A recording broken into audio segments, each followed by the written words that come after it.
ومن والاه إلى يوم الدين.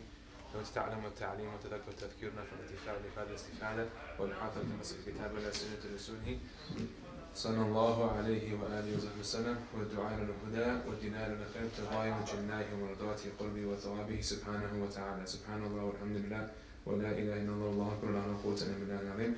عدد ذنوب كتب الكتب وبدل العبد ودهر الدهين. سبحانك لا علم لنا إلا ما علمتنا إنك أنت العليم الحكيم. وحسبنا الله ونعم الوكيل ولا قوة إلا بالله العظيم.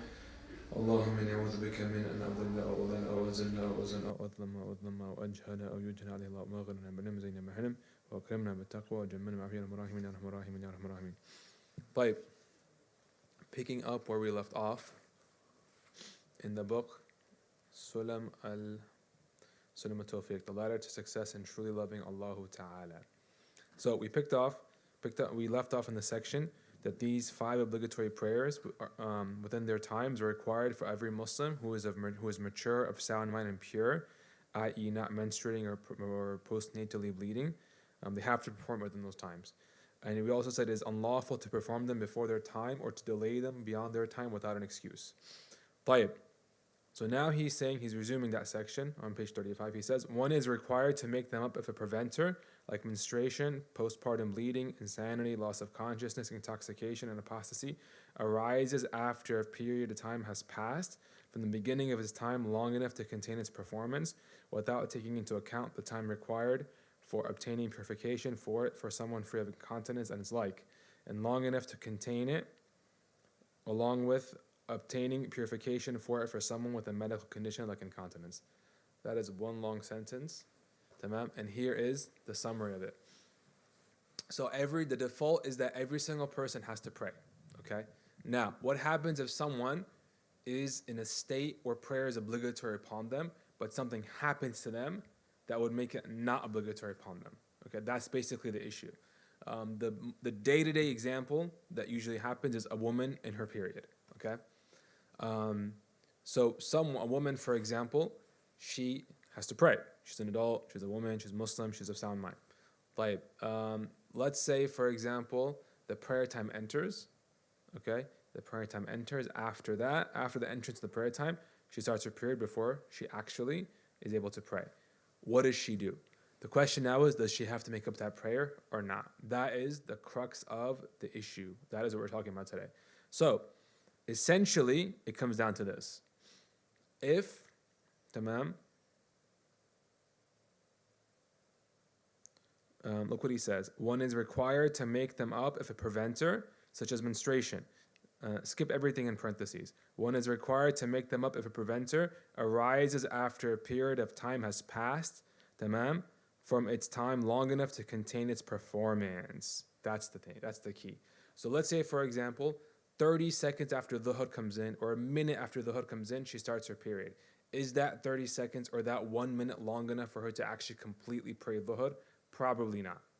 But let's say 5 minutes pass. Let's say 10 minutes pass. Let's say 20, 15, whatever it might be, right? All those time intervals are long enough for her to pray complete dhuhr prayer.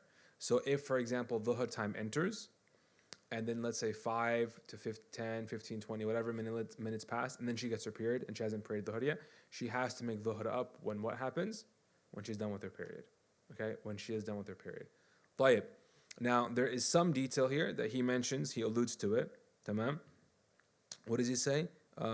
Check out where he says, a time long enough to contain its performance. Tamam? Without taking into account the time required for obtaining purification for it for someone free of incontinence and the like, and long enough to contain it along with obtaining purification for it for someone with a medical condition like incontinence. So essentially, we said that the default, the typical person, if the prayer time enters, they have to pray it, right? She menstruates after, let's say, 5 minutes or 10 minutes, right? That period of time where she was not menstruating in the prayer time is long enough for her to actually pray. طيب, she has to make that prayer up after what? After she's done menstruating. طيب, the next scenario is, what happens if that same person has a medical excuse where, for example, they might not, they have to make wudu for every prayer, tamam? Make a new wudu for every prayer. We're going to cover this, inshallah, when we cover the integrals of wudu and the conditions of wudu, inshallah, and next week and the week after, inshallah. Basically, there are some people who have to make a new wudu for every prayer. Those people are ones who they cannot hold their wudu long enough. Tamam? Like they cannot hold their wudu long enough to make a complete prayer. So let's say they made wudu, right? And they need 5 minutes to pray, okay? There's not enough time for them to pray until something happens to make them lose their wudu. It could be incontinence. It could be irregular bleeding for a woman. It could be someone who has some sort of dysentery or diarrhea, or some sort of what do you call it, like constant flatulence or something like that. So it's someone who can't hold their wudu long enough to make a complete prayer. This person does what? There's conditions that are to come up essentially, but one of the most important conditions for them is they must make a new wudu for every prayer.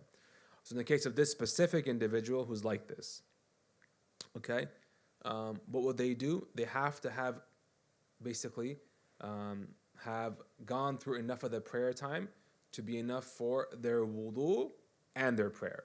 So typical person who doesn't have any of these things going on with them, right? Any of these medical issues, what do they have? They just have to have enough time pass in the prayer time where they can fit the whole prayer. So for example, 5 minutes passed, okay, after the entrance of Dhuhr, and then her period came, she can pray in 5 minutes. She can pray Dhuhr in 5 minutes, a minute for every rak'ah probably, okay? So what do we say? When she's done menstruating, she has to make up the prayer. But let's say she's someone who had one of these medical conditions as well. Let's say she was incontinent, okay? So this woman, for example,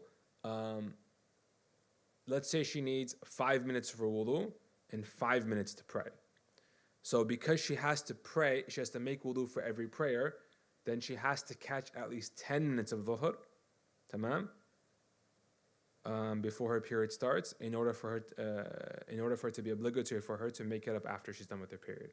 So let's say, for example, dhuhr comes in at 1, tamam, dhuhr came in at 1 and she started her period at 1:07. 7 minutes is not enough time for her, for example, to make wudu and to pray, for example, okay? Hypothetically. Every person's different, obviously, right?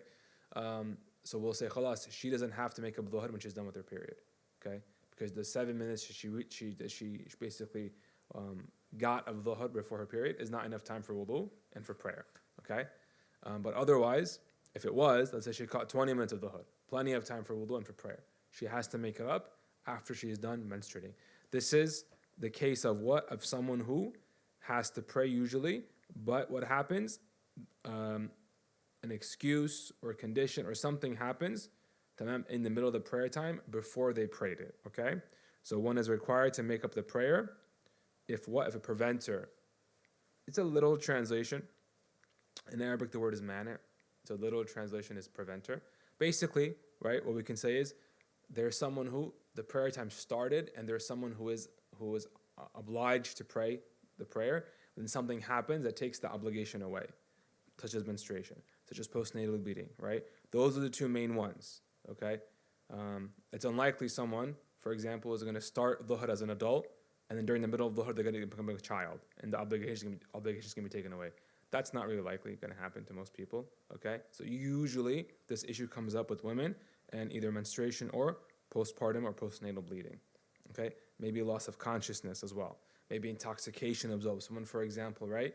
They're intoxicated. Let's say they go into surgery, okay? In the prayer time, before they pray, okay? Then they have to make it up, for example, after that, okay? Whatever it might be, okay? They lose one of the conditions that normally makes it obligatory for someone to pray in the middle of the prayer time. Do they have to make it up or not? And that was a detail. If enough of the time passes where they can pray, then yes, they do. Okay, if not enough passes where they can pray, then they don't. Okay? And of course, we said in the special circumstances or the exceptional cases where someone, for example, is incontinent, it needs to be enough time has to have passed for them to pray and to make their wudu, because they have to make wudu for every new prayer. But the next scenario is the opposite.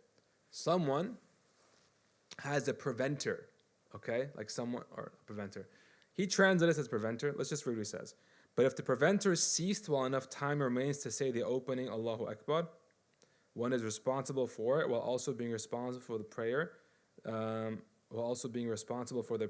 that is its predecessor, if it is one that is permissible to combine the current prayer with, when the duration of being free of the preventer is enough to encompass purification of both prayers.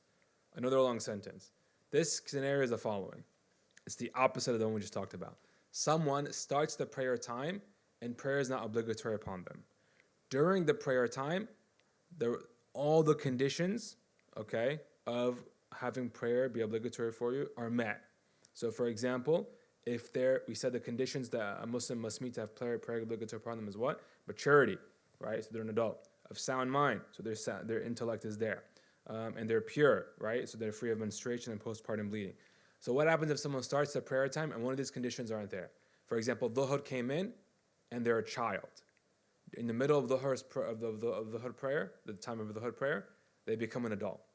Either a woman through her menstruation, she gets her first menstrual cycle. A boy, for example, a boy or a girl, they have their first wet dream. Or for example, they turn 15 Hijri years on the dot during the Dhuhr time. Okay, they have kept track of their birth certificate and they know exactly what time it was when they entered into this world. طيب. So they've reached maturity in the middle of the prayer time. That's one example.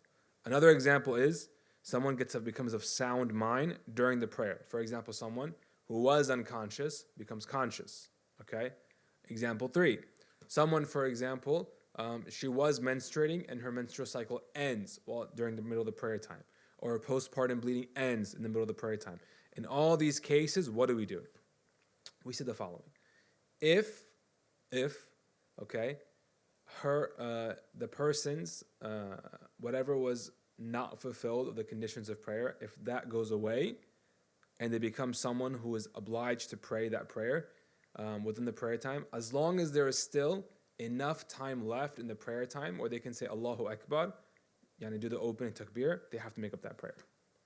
Okay, so what does that mean? That means, right, how long do you need to say Allahu Akbar? Like a second, right? Literally like a second or two. So let's say the person, she ends her period, right, 30 seconds before the Maghrib prayer enters. Like it's Asr time right now, and she finishes, her period ends 30 seconds before Maghrib prayer. And she knows because she has her prayer time calendar or something like that, her app or something like that, right? Or she's witnessing the sunset on the horizon. Point being, 30 seconds before Maghrib comes in, her menstrual cycle ends. Okay? What does that mean? That means she has to pray Asr now. She has to pray Asr now. Or a child, they reach puberty or they reach adolescence to become an adult in the Sharia, okay? Right before Maghrib starts, okay? Likewise, they have to pray that prayer now. They have to pray Asr, okay? They have to pray Asr, all right? طيب. They are also responsible for the prayer before that prayer, if it's a prayer that's combined. So in the case of Asr, is there a prayer you can combine with Asr? You can combine Dhuhr with Asr, right? And we'll cover that inshallah when we get to the section on traveling, okay? You can combine Dhuhr with Asr. So if he or she catches enough of Asr, or they can say Allahu Akbar, what do they have to do? They have to make up Asr. And they also have to make up Dhuhr. They also have to make up Dhuhr. Okay? Why? Because Asr and Dhuhr are combined for travelers, okay? And so long as you can combine it while you're traveling, then you also are obliged to combine it in this case where it's a case of necessity, right? Where your conditions for being a person of prayer are fulfilled during the prayer time. Okay? In contrast to a prayer that is not combined with something else. So for example, let's say for example, right? It's Maghrib time. Right before the time of Maghrib ends, she gets off her period. Or the child becomes an adult. Okay? طيب. Is there a prayer you combine with Maghrib? Combine Isha with Maghrib, right? But like Isha is going to come in. It hasn't passed yet. So all they have to do is pray Maghrib. They don't have to pray Asr. They don't have to pray Dhuhr. Because the Dhuhr and Asr aren't combined with Maghrib. Tamam, are not combined with Maghrib. So let's go back to the passage.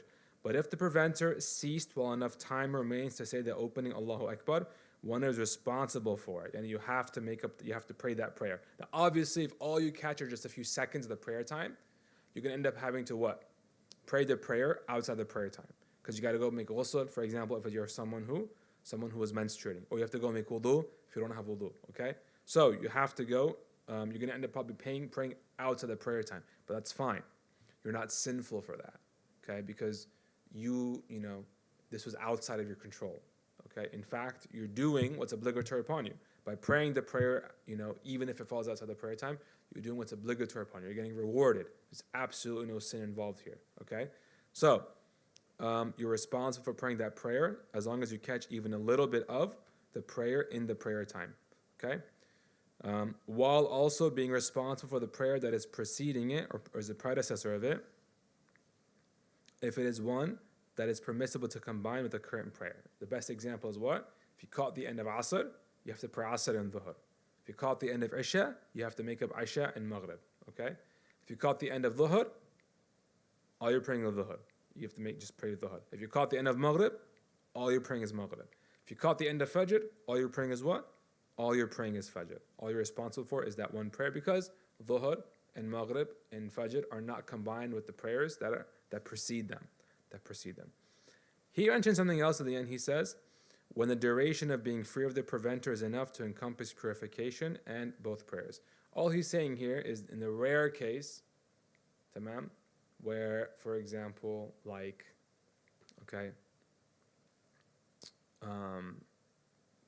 this is actually an addition by the author. It's not part of the actual book.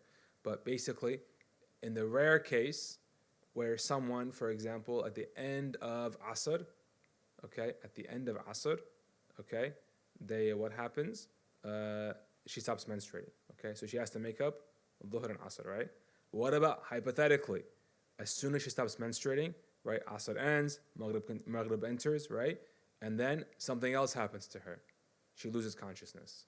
Okay, she loses consciousness. Okay, does she still have to make up Dhuhr and Asr? Tamam. Well, he's saying here basically that after the prayer time enters, as long as she has caught enough time to make her ghusl and to pray Dhuhr and to pray Asr, then she has to do both prayers. But otherwise, if she didn't catch enough time for that, then she just has to make up the one. Just make up the one prayer, make up Asr, because that was the time she became purified inside the prayer of Asr. Okay? It's very rare, extremely rare that would happen. Okay? So, let's continue on to the next section. He says, what is required of guardians now? Now he's going to discuss some things that are obligatory for parents and guardians to do for their children. He says it is required, tamam, it's a communal obligation for the guardians of an immature male or female who has reached the age of discernment to command them to pray and to teach them its rulings after 7 lunar years of age. After 10 years, he is required to strike them for forsaking it, like he must for fasting that they can endure. Tamam? He is also required to teach them what beliefs and rulings they are able to understand, and to teach them what is obligatory for them and unlawful to them after maturity as well, and likewise what has been legislated like siwak.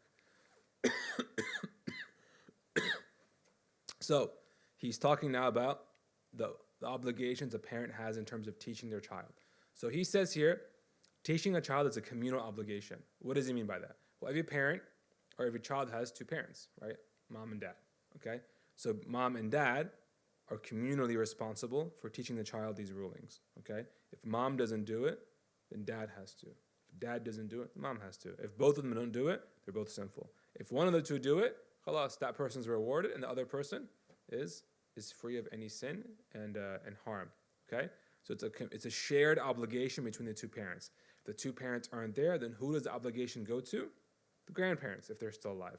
If the grandparents aren't there, who does the obligation go to? It goes to whom? It goes to whoever the judge, the imam, or the leader of the lands put the child in custody of. So oftentimes what happens is that if a child has no next of kin to take care of them, okay, like what we see nowadays, right? There's someone who's put in charge of raising that child, providing for them, from the leader or the judge or the ruler or the mayor or whoever it might be, okay? So he's saying it is required for the guardians of an immature male or female who has reached the age of discernment to command them to pray and to teach them its rulings after 7 lunar years of age. Tayyib. So the first thing we need to talk about is what does it mean? What does he mean by immature, and what does he mean by age of discernment? So immaturity, he means here, is someone who is not considered an adult in the Sharia. Okay, and as someone who's considered an adult in the Sharia is who? Someone who has reached puberty, adolescence, according to the following details. Right? If they're a woman, if they're a girl, if she menstruates after 9 lunar years, she's considered a mature adult. Okay, she's legally responsible. She has to, she's her deeds are being written down now. Okay, she's responsible for her own actions. For a boy, Okay, for a boy and a girl, it can also happen through a wet dream. Okay, after 9 years of age as well. After 9 years of age as well. If neither of those two biological signs occur, as long as the child reaches 15 years of age, 15 lunar years, they're automatically considered an adult. So even if she never menstruates, but she turns 15, or he never has a wet dream, but he turns 15. In that case, they're both by turning 15 lunar years old, they immediately are considered adults. So someone who's younger than that is who we're talking about, a child. This child, he says, if they reach what? The age of discernment. What is discernment? This is actually something that there's not quite an exact translation for it, but in Arabic, in the Sharia, it's called tamyiz. Tamyiz, it means discernment, it means to distinguish. What we mean here is the following. The child has reached a stage in development where they can start to tell right from wrong, where they can start to tell what's good for them, what's bad for them. Now, they're not 100%, they're still a child, okay? A child is still, going to make mistakes. A child's still going to, for example, do things that only a child would do that an adult obviously wouldn't do, right? But for the most part, a child, when they reach a point in their development where they can sort of start to tell what's beneficial for them and what's harmful for them, that age is what we're talking about. That age is what we're talking about. That differs from child to child, okay? For some children, it's 4. Maybe for some, it's 5, some 6, some 7, some 8. Just depends from child to child. So that stage of development is associated with signs. And the best sign for it is what? Is if a child's able to eat on their own and drink on their own and use the bathroom on their own. Okay? That's the best sign for knowing when a child has reached that point. Some scholars say other things. They say, for example, the child is able to, you can have a conversation with them. You can tell them something and they can give you an answer. You can tell them, where is this or what's that, and they can give you an answer. That's also a sign according to some scholars. Some scholars say they have to be able to, for example, tell, a piece of coal apart from a date. Two things that resemble each other. One is obviously food and good for you, and one is not food and very bad for you if you eat it. So they can tell the difference between what's beneficial, food, and what's not beneficial, coal, a piece of rock. But the best sign is what? Their ability to eat on their own, drink on their own, and use the bathroom on their own. Now again, that differs from child to child, but usually probably 5, 6 years old or so, 7 or 8 maybe, they'll definitely have that, okay? طيب. The Prophet ﷺ says in hadith, he says, that parents should command their children to pray when they reach 7, and they should discipline them for leaving the prayer when they become 10. So let's understand the hadith together. So the first thing we need to understand is that a child reaching this level of maturity, what we just discussed, right? What he translates as the age of discernment, what is called tamyiz in Arabic. Basically, the kid can tell good and bad for themselves, right? This stage of development is absolutely necessary for the validity of any worship. Okay? It's absolutely necessary for the validity of any worship. Meaning, if a child, for example, never reaches this level of maturity, okay? Even if they're 9, even if they're 10, 11, 12, 13, 14, okay? That person's worship is not valid, okay? Because their intellect is not developed enough. They don't really know what they're doing, okay? All right? Furthermore, so that's a condition for all worship. So when the Prophet says that parents should command their children to pray at 7 years old, what he means is if they're 7 years old and they've reached that stage in development. Because we just said some children what? They differ. They differ in their development, okay? So if they reach, for example, that stage of development at 4 years old, 5 years old, at 6 years old, a parent is not obliged to command their child to pray, okay? But if the two things finally join, their development is there, and they're 7 years old, 7 lunar years, okay? Lunar years, which are a bit shorter than Gregorian years, okay? If they reach 7 lunar years and they reach that stage of development, what do we say? The parent must command them to pray. They must command them to pray. They must command them to fast. They must command them to basically start doing things that Allah Ta'ala wants from His servants, things that are obligatory and things that are, for the most part, also sunnah, okay? Now, what does this commandment mean? It means they tell them to do it, and they warn them that if they don't do it, it's bad. Okay, they warn them that if they don't do it, it's bad. Okay? All this is what? To start having the child get used to worshipping Allah Ta'ala, getting used to pray, getting used to fast, getting used to using siwak, getting used to, for example, reading the du'as of various states of their day, getting used to following the sunnah of the Prophet ﷺ. Now, obviously, a child, they're still a child, right? So their prayer is going to be perhaps all over the place, right? Their fast, a child's not going to fast the whole day, right? You tell a kid, you ask a kid, during Ramadan, if they're fasting, they'll be eating something in front of you and tell you they're fasting, okay? So that's normal, that's fine. What's important though is that the command is relayed by the parents and they warn their child it's bad if they don't do it, or the child has some sort of what? Okay, understanding, I have to do this, okay? Then whether or not they do it, whether or not they do it like completely or part of it or some of it, that's just up to, that's because they're a child. And over time, the idea is that over time, while that's taking place, while the parents are teaching them how to pray, while the parents are teaching them how to fast, over time, they get more and more used to things. So in the beginning, it might just be, go pray, right? Go come pray with me, right? The kid is, moving all over the place. Maybe they'll start praying and walk away in the middle of prayer. Maybe they'll start fasting for just like a minute, 5 minutes, 10 minutes. All normal, all fine, right? The point is just that they get used to the idea of having religious obligations, okay? Having religious obligations. Now, when they reach 10 years of age, what happens now? They should be disciplined if they were to leave that obligation. Discipline means what? So in the hadith, Prophet says, he uses the word to strike, okay, right? But what he means is disciplining, because striking firstly, striking is very has a lot of conditions to it, okay? So it means, for example, anytime striking is mentioned in Sharia, they refer to what? Not striking the face or any sensitive organs, or leaving any marks, or drawing blood or breaking bones. It's more ceremonial than anything else. It's a sign of displeasure, right? A sign of displeasure. Maybe similar to what people, in some places they spank their children, for example, okay? But even that is impermissible if what? If it causes more problems, okay? If it causes more problems, okay? So let's say if someone were to do discipline their kid in that way and it causes more problems, then they shouldn't do it, okay? And furthermore, the Prophet ﷺ, he himself never struck anyone in his entire life, never struck a child in his entire life, okay? So even though he's telling parents that they have that right, he himself never exercised it, which means the higher road is to what? Is to find a different form of disciplining for your children. And so when he says discipline your children if they were to leave the prayer at 10, what he means is, take something, do something that shows them there are consequences for their actions, whether it's timeout, grounding, taking away privileges, whatever it might be, whatever works in your context with that child, you to use it to have the child understand that this is something that's important, and negligence of it is something that is bad. Okay, negligence of it is something that is bad. Tayyib. So, with that said, at 7 years of age, if they turn 7 and they have that level of development that we talked about, the ability to discern what's good and what's bad, what do they have to do?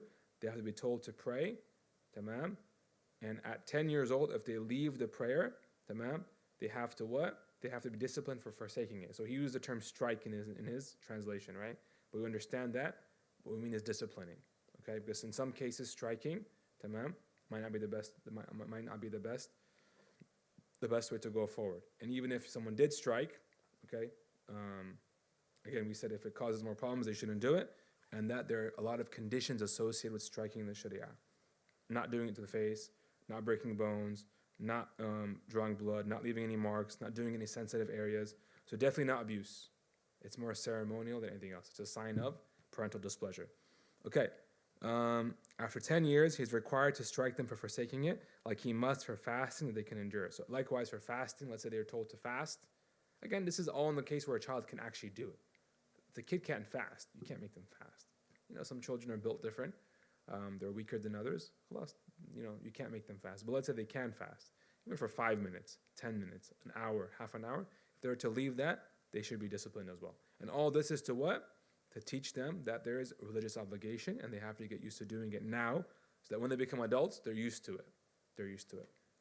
He is also required to teach them what beliefs and rulings they're able to understand, and to teach them what is obligatory for them and unlawful to them after maturity as well, and likewise what has been legislated, like siwak. So they also must be taught the rulings of halal and haram. This is permissible, this is impermissible. Stay away from, don't steal, don't oppress people, don't be bad to others, don't take what's not yours, okay? Be a good person to your neighbors, to your family, to your, to your brothers, to your sisters, to your parents, to your grandparents, and so on and so forth, right? And they also must be taught how to perform things that are obligatory. They must be taught about about things that are sunnah as well, right? It's sunnah to use siwak.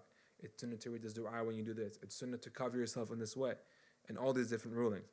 They must also be taught about the Prophet ﷺ, who he was, where he was born, what city, where he was born, when he was born, where did he move to, where did he make hijrah, when did he pass away. Basic things about his life and basic things about his character, they must be taught as well. So all this is obligatory upon whom? Mom and dad. Okay? It's a shared obligation between mom and dad. Okay? And if they're both negligent of it, they're both sinful. And as long as one of the two do it, then the responsibility is taken care of. Okay? The responsibility is taken care of. This is very important because a lot of people live their life with the expectation that society will raise their children, and that for themselves, they don't hold the burden on themselves. Or some people, for example, they only feel the heaviness of teaching their child the skills they need to be successful in the dunya. Okay, whether it's street smarts, whether it's book smarts like English, math, science, whatever it might be. But the religious knowledge the child needs to know to live their life is of utmost importance. Okay, is of utmost importance because the child's rizq is guaranteed, their sustenance is guaranteed. Okay, but their afterlife is in their hands. Are they going to lead a good life, or are they going to lead a bad life? Right? And if someone's negligent in teaching their child what they need to know about their religion, one, they're sinful, and two, they're not setting their child up for success when they become an adult, and those things become obligatory upon the child to perform, but they're ignorant of them, or they're ignorant of how to perform them, or they don't understand its importance. Okay? And furthermore, as you can see, the chronology of the prioritization of the different types of religious knowledge is well known as well, just from this chapter. Teach a child what it can understand in terms of important beliefs, what's obligatory, what's not obligatory, how to perform it, what's haram, how to stay away from it, okay? And furthermore, about the Prophet ﷺ, to know enough about the Prophet's life and his character, that is also obligatory for a parent to teach their child. And we'll pause there. We're out of time, and we'll resume, inshallah ta'ala, next week, bi'idhnillahi ta'ala. So we close the Fatiha with Tawfiq, seek beneficial knowledge, and that He gives Tawfiq to act upon it, and He accepts that from us, and He gives Tawfiq to spread all over the world, amongst the Prophet ﷺ, or was our teacher, Shaykh Musa Furber,